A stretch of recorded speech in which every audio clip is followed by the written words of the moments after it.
Magandang umaga sa inyong lahat.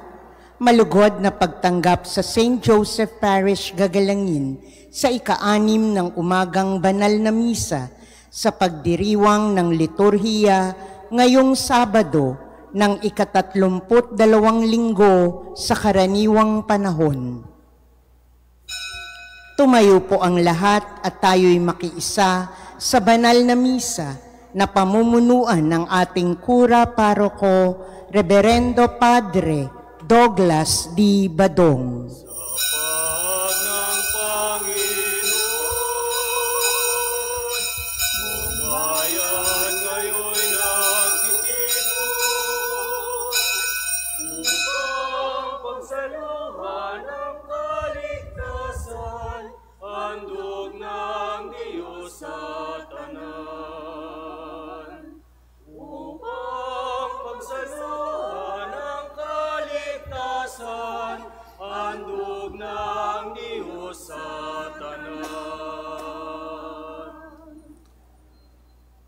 Sa ngalan ng Ama at ng Anak at ng Espiritu Santo. Amen. Ang pagpapala ng ating Panginoong Heso Kristo, ang pag-ibig ng Diyos Ama, at ang pakikipagkaisa ng Espiritu Santo naway sumainyong lahat. At sumaiyo rin. Mga kapatid, aminin natin ang ating mga kasalanan upang tayo'y maging marapat gumanap sa banal na pagdiriwang. Inaamin ko sa makapangyarihang Diyos at sa inyo mga kapatid na lubha akong nagkasala sa isip, sa salita at sa gawa at sa aking pagkukulang. Kaya isinasamo ko sa mahal na Birheng Maria, sa lahat ng mga anghel at mga banal, at sa inyo mga kapatid na ako'y panalangin sa Panginoong ating Diyos. Kawan tayo ng makapangyarihang Diyos, patawarin tayo sa ating mga kasalanan at patnubayan tayo sa buhay na walang hanggan. Amen. Panginoon, kaawaan mo kami. Panginoon, kaawaan mo kami. Kristo, kaawaan mo kami. Kristo, kaawaan mo kami. Panginoon, kaawaan mo kami. Panginoon, kaawaan mo kami. Manalangin tayo. Ama naming makapangyarihan, para mo ng awang ilayo sa amin araw-araw ang lahat ng mga sumasalungat sa amin at tumahadlang upang ang aming buong katauhan ay magkaroon ng kalayaan para kusang sundin ang iyong kalooban sa pamamagitan ni Jesucristo kasama ng Espiritu Santo magpasawalang hanggan. Amen.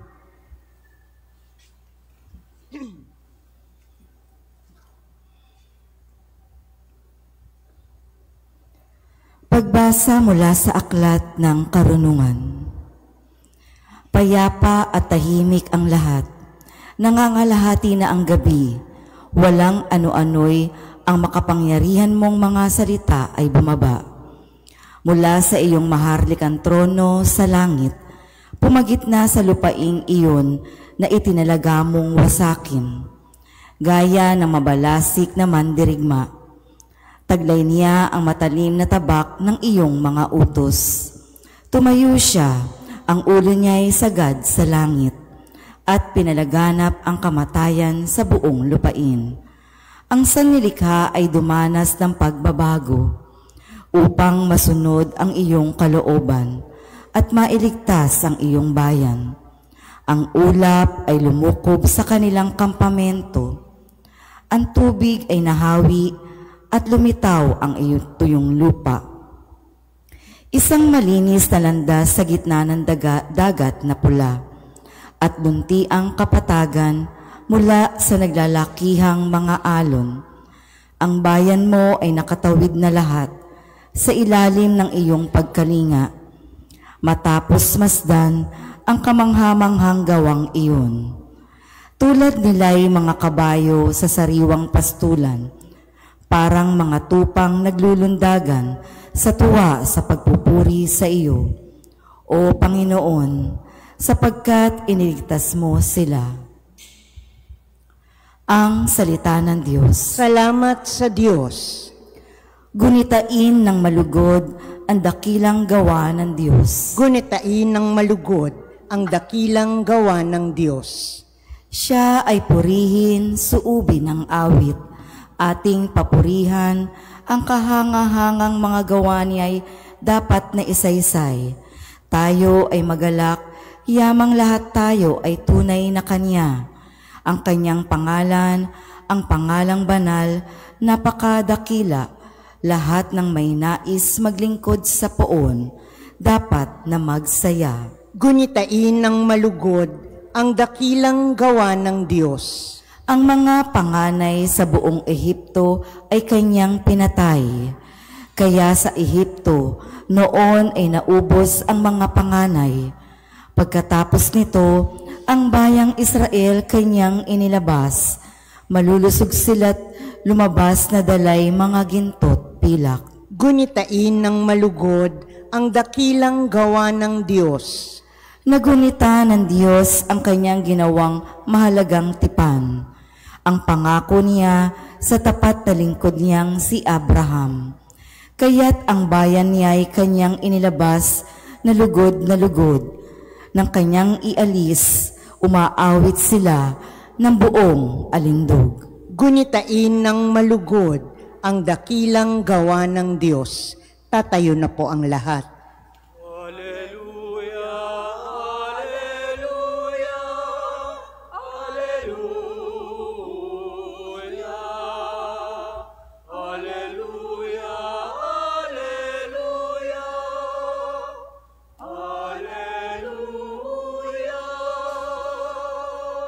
Tayo'y tinawag ng Diyos upang magningning na lubos sa aral ni Kristo Jesus.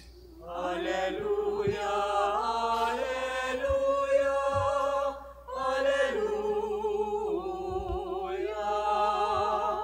alleluia, alleluia, alleluia.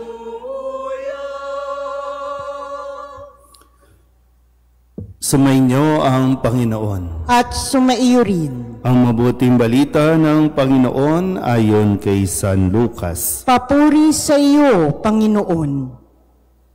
Noong panahong iyon, isinaysay ni Jesus sa kanyang mga alagad ang isang talinghaga upang ituro sa kanila na dapat silang malalangin lagi at huwag manghinawa.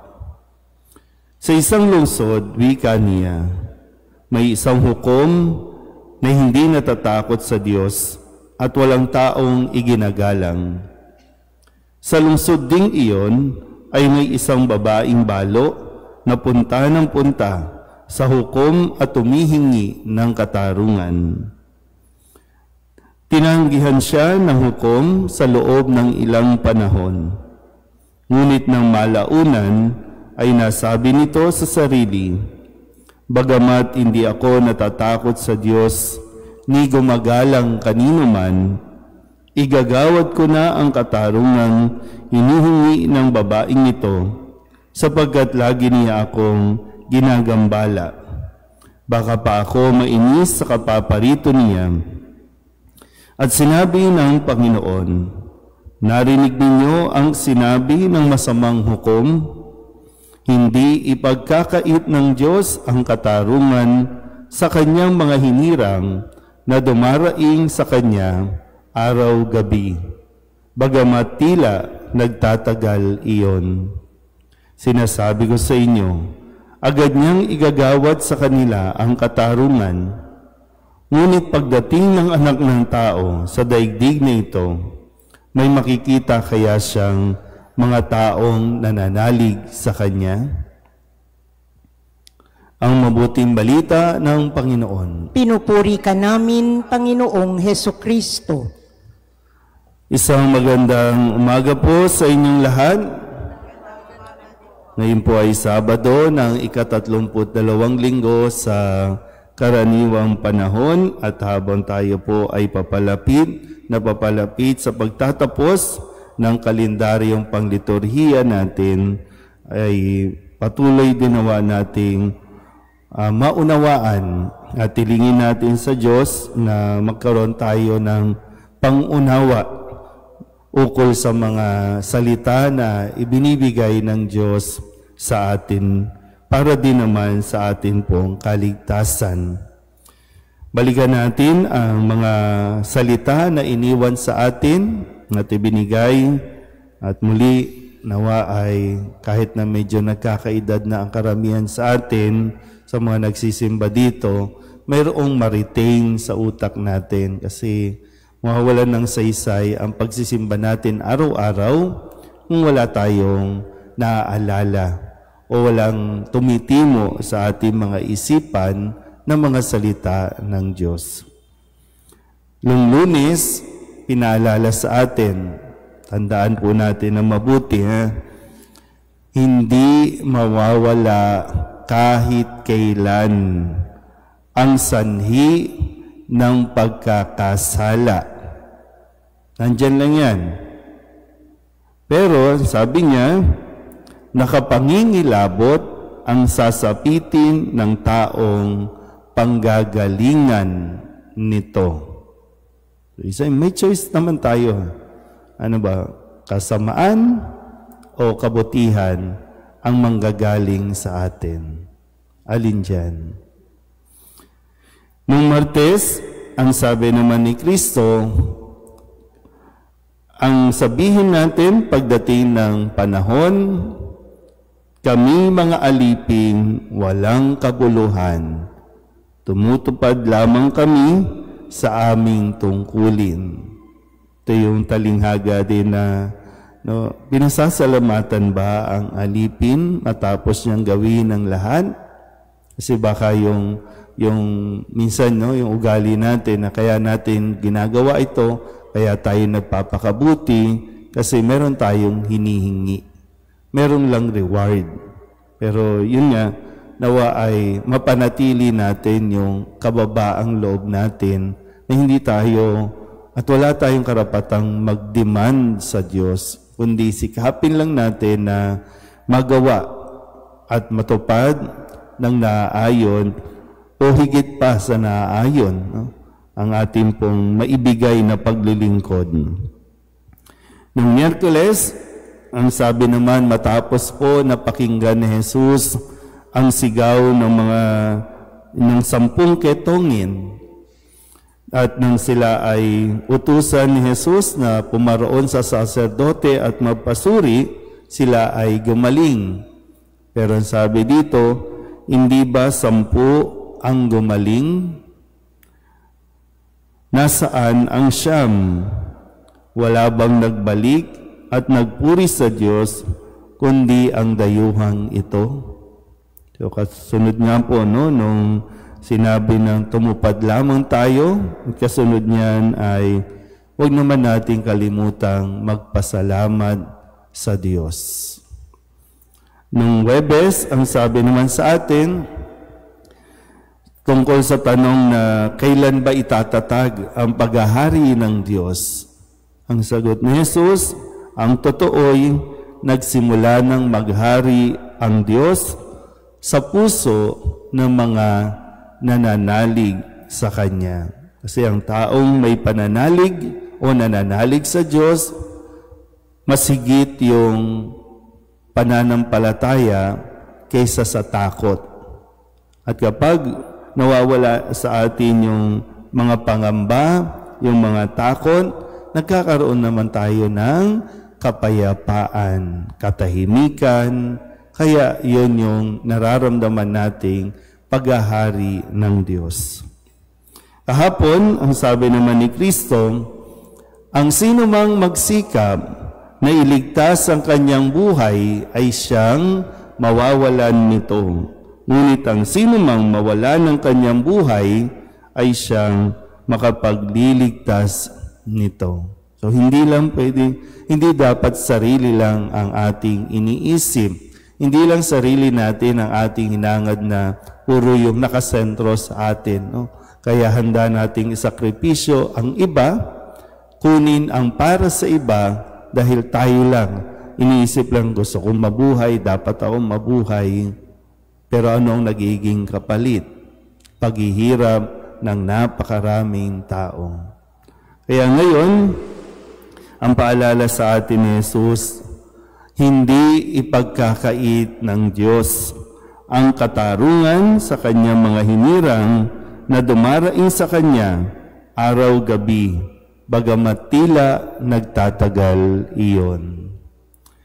Sa dami ng naranasan ng bansa natin, sa dami ng mga kababayan nating binagyo, nilubog sa baha ang kanilang mga tahanan, pangkabuhayan, nawa ay hindi tayo tumigil sa ating pagdarasal. Ano man ang ating pong pinagdaraanan, ang paalala sa atin, magdasal lang tayo lagi. Sa ngayon, sa sitwasyon natin, halimbawa kahapon, no, natunghayan na naman natin ang mga kakaibang mga usapin sa politika, sa gobyerno, sa lipunan, napakahabang mga palitan ng mga kung ano-anong hindi matumbok, kung anong tanong, anong sagot, paano aalamin, pero ang dasal natin, katarungan. Umahanap tayo ng katarungan at ito yung matagal din nating ipinagdarasal. Pero minsan kasi, ano ba, may mangyayari ba dito? May mananagot ba dito? No, kung ano-anong pangalan ang lumilitaw mula sa Pangulo hanggang sa pinakamababang pwesto sa gobyerno, sangkot sa nakawan, sangkot sa nakakawalang gana, nakakapanghina, pero maganda nga itong paalala ni Jesus, huwag tayong tumigil sa pagdarasal. Pagdarasal. Kasi kapag ang tao tumigil sa pagdarasal, pinangungunahan na nito at gumagawa na ang tao ng karahasan. Kasi gusto nang ilagay sa kanyang kamay ang kapangyarihan na tapusin ang mga paghihirap na ito, ang nakawang ito, ang lokohang ito. Pero wag natin, sikapin natin, no? Wag tayong panghinaan ng loob, wag tayong tumigil. Pero sana naman, matuto naman tayo, no? Isang araw, nakita ko habang nagdadrive ako, no? Maraming e-bike, yung mga e-bike, no? Mga inuhuli, napakahabang pila. Sinong humuhuli? Yung mga, mga MTPB ba yan, no? Inuhuli. At sinong hinuhuli? Yung mga e-bike. At sino yung mga nasa e-bike? Yung sinasabi nilang masa o mahihirap sa lipunan. Pero sila din naman ang inaasahan ng mga nasa gobyernong boboto sa kanila. Pero pagkatapos, sila din naman ang pinakakawawa. Yung sabi ko, magkano pag tinubos ang e-bike? Biri mo, kaya minsan, no, katigasan ng ulo, lumalabag na, no, sa mga kalye, kasi gustong kumita, gustong mabuhay. Ngayon, mamomblema, paano nila tutubusin yung mga e-bike nila. Di ba? Talagang katarungan. Sumisigaw tayo ng katarungan. Pero sabi nga, no, hindi ipagkakait ng Diyos ang dumadalangin sa Kanya araw-gabi. Amen?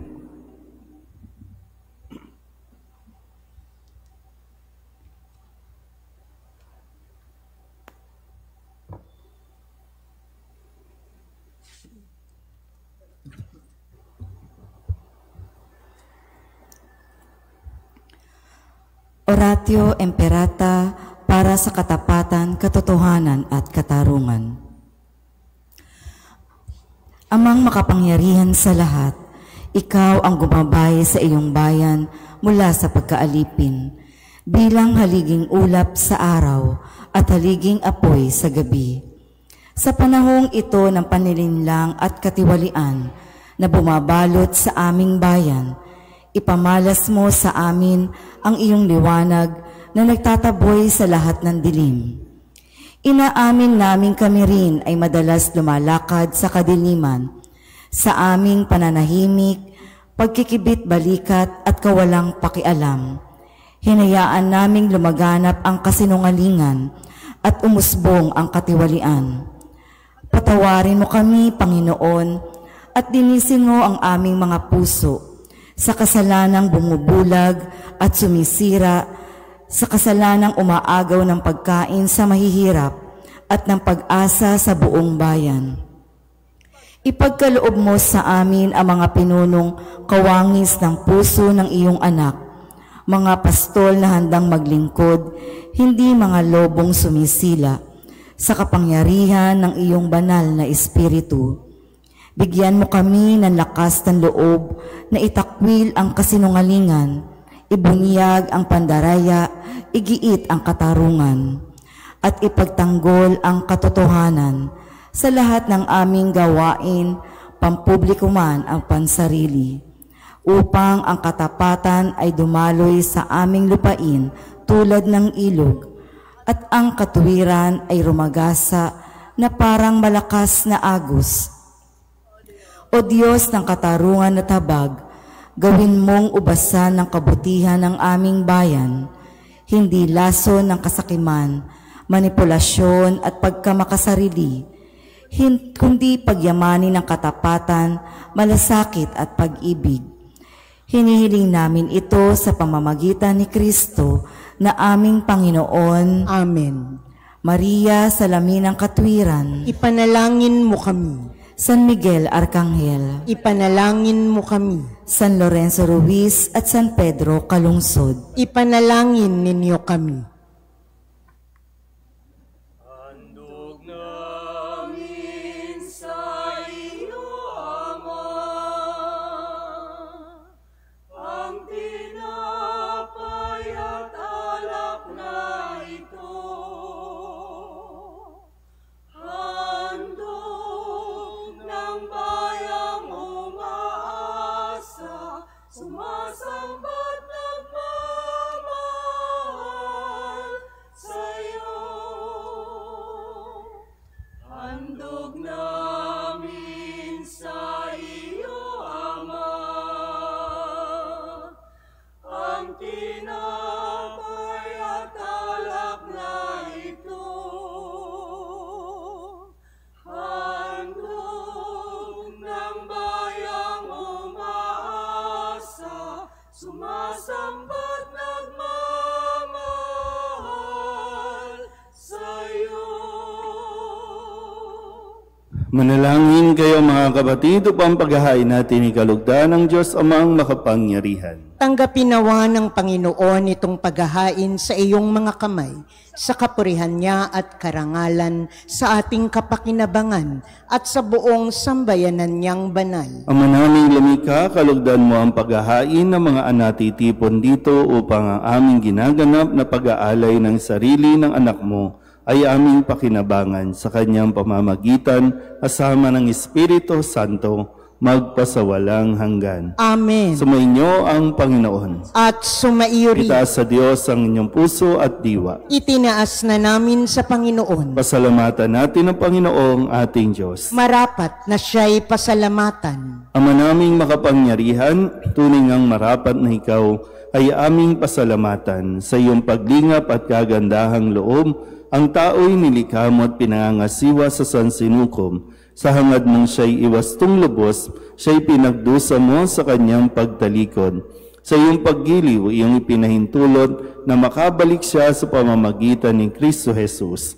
Kaya kaysa ng mga anghel na nagsisiawit ng papuri sa iyo, nang walang humpay sa kalangitan, kami nagbubunyi sa iyong kadakilaan. Santo, Santo, Santo, Panginoong Diyos ng mga hukbo, napupuno ang langit at lupa ng kadakilaan mo, o sana sa kaitaasan, pinagpala ang naparirito sa ngalan ng Panginoon, o sana sa kaitaasan. Ama naming banal, ikaw ang bukal ng tanang kabanalan.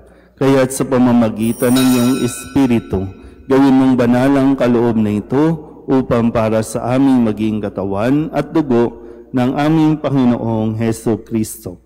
Bago niya pinagtiis ang kusang loob na maging handog, hinawakan niya ang tinapay, pinasalamatan kaniya, binaghati-hati niya iyon, iniabot sa kanyang mga alagad at sinabi, "Tanggapin ninyong lahat ito at kanin, ito ang aking katawan na ihahandog para sa inyo."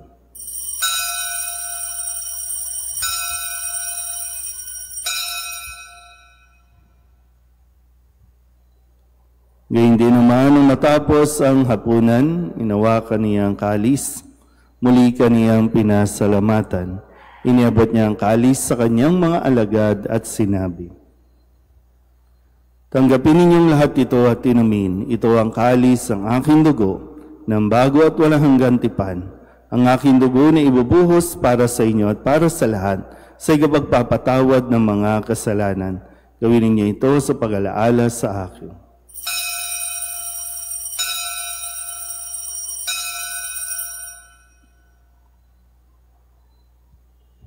Ipagbunyi natin ang misteryo ng pananampalataya. Si Kristo'y namatay, si Kristo'y nabuhay, si Kristo'y babalik sa wakas ng panahon. Ama, ginagawa namin ngayon ang pag-alaala sa pagkamatay at muling pagkabuhay ng iyong anak. Kaya tiniaalay namin sa iyo ang tinapay na nagbibigay buhay at ang kalis na nagkakaloob ng kaligtasan. Kami napapasalamat dahil kami iyong minarapat na tumayo sa harap mo para maglingkod sa iyo. Isinasama namin kami magsasalo-salo sa katawan at dugo ni Kristo ay mabuklod sa pagkakaisa sa pamamagitan ng Espiritu Santo. Ama, lingapin mo ang iyong simbahang laganap sa buong daigdig. Puspusin mo kami sa pag-ibig kay San Leon na aming Papa at ni Jose na aming Obispo at ng Tanang Kaparian. Alalahanin mo rin ang mga kapatid namin na himlay na may pag-asang sila'y muling mabubuhay, gayon din ang lahat ng mga pumanaw. Kawaan mo sila at patuloyin sa iyong kaliwanagan. Kawaan mo at pagindapating kaming lahat na makasalo sa iyong buhay na walang wakas. Kaysa ng mahal na Birheng Maria na ina ng Diyos, ng kabiyak ng puso niyang sa San Jose. Kaysa ng mga apostol at ng lahat ng mga banal, na namuhay dito sa daigdig ng kalugod-lugod sa iyo, may pagdiwang nawa namin ang pagpupuri sa ikararangal mo sa pamamagitan ng iyong anak na aming Panginoong Heso Kristo. Sa pamamagitan ni Kristo, kasama niya sa Kanya, ang lahat ng parangal at papuri ay sa iyo, Diyos amang makapangyarihan, kasama ng Espiritu Santo, magpasawalang hanggan.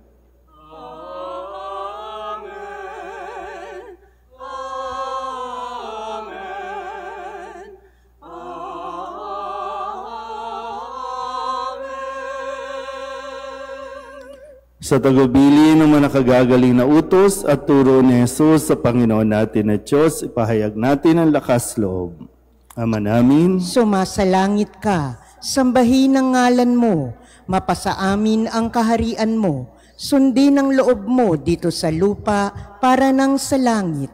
Bigyan mo kami ngayon ng aming kakanin sa araw-araw at patawarin mo kami sa aming mga sala, para ng pagpapatawad namin sa nagkakasala sa amin, at huwag mo kaming ipahintulot sa tukso at iadya mo kami sa lahat ng masama.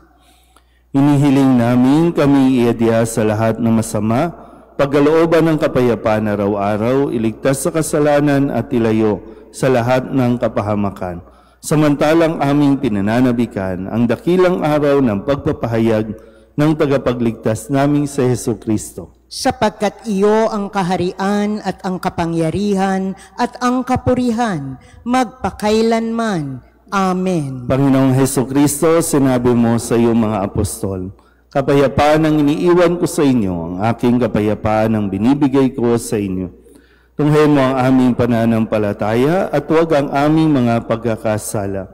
Pagkalooban mo kami ng kapayapaan at pagkakaisa, ayon sa iyong kalooban, kasama ng Espiritu Santo, magpasawalang hanggan. Amen. Ang kapayapaan ng Panginoon ay laging sumainyo. At sumaiyo rin. Magbigayan po tayo ng kapayapaan sa isa't isa. Kordero ng Diyos na nag-aalis ng mga kasalanan ng sanlibutan, maawa ka sa amin. Kordero ng Diyos na nag-aalis ng mga kasalanan ng sanlibutan, maawa ka sa amin. Kordero ng Diyos na nag-aalis ng mga kasalanan ng sanlibutan, ipagkaloob mo sa amin ang kapayapaan.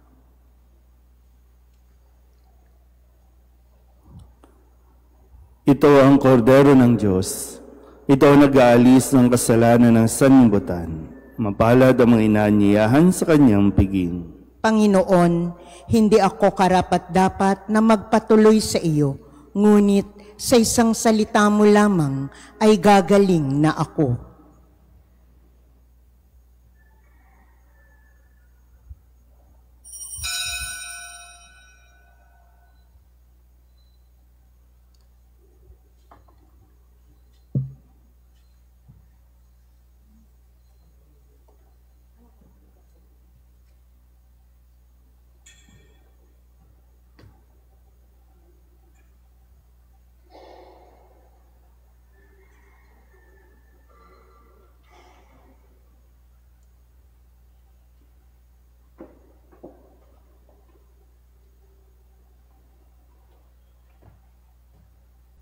Magsiluhod po ang lahat para sa panalangin kay San Jose. Abang tagapangalaga ng tagapagligtas, kabiyak na puso ng mahal na Birheng Maria, sa iyo ipinagkatiwala ng Diyos ang kaisa-isa niyang anak. Sa iyo nagtiwala si Maria, sa piling mo si Kristo'y naging tao. Maging ama ka rin sa amin, pinagpalang Jose, at gabayan mo kami sa landas ng buhay. Ihingi mo kami ng biyaya, awa at tapang, at ipagtanggol kami sa lahat ng masama. Amen. Tatayo na po ang lahat. Manalangin tayo. Ama naming mapagmahal, tinatanaw naming utang na loob ang banal na pakikinabang at tiniluluhog namin ang Espiritu Santo ay mag-umapaw sa kalooban namin kanyang tinitigib ng iyong kadakilaan upang ang iyong kagandahan loob ay manatili sa amin palagian sa pamamagitan ni Jesucristo kasama ng Espiritu Santo magpasawalang hanggan. Amen. Mga kapatid, pagkukulan natin ng panalangin ang mga yumao nating mga mahal sa buhay at ang lahat ng mga kaluluwa sa purgatorio. Mga anghel, mga banal, tanang nasa kalangitan, halikayo at samahan ang mga giliw naming pumanaw sa piling ng poong mahal. Si Kristo ang mag-aakay sa kandungan ni Abraham upang doon ay humimlay. Ang mga giliw naming pumanaw sa piling ng may kapal. Sa ilaw na walang hanggan, kapayapaan naway pagkamiti ng may kapal. Ang mga giliw naming pumanaw sa piling ng poong may kapal. Ama naming mapagmahal, inihabilin namin sa iyo ang aming mga kapatid na pumanaw sa buhay na ito. Huwag mo po silang pabayaan at pamalagiin mo silang buhay sa iyong piling. Alang-alang sa iyong awa at pag-ibig, patawarin mo sana ang kanilang mga pagkukulang at nagawang pagkakasala dala ng kanilang kahinaan. Manatili nawa silang maligaya sa iyong piling, kasama ng iyong anak at ng Espiritu Santo, magpasawalang hanggan. Amen. Kapayapaan kailanman ang igawad ng may kapal sa mga yumaong ating mahal.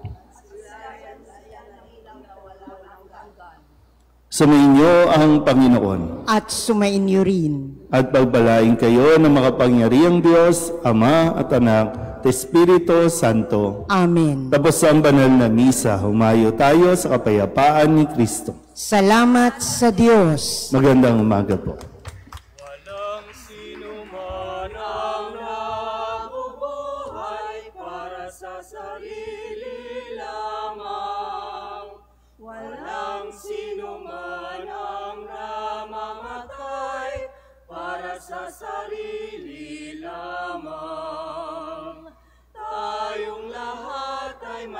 pananagutan sa isa't isa.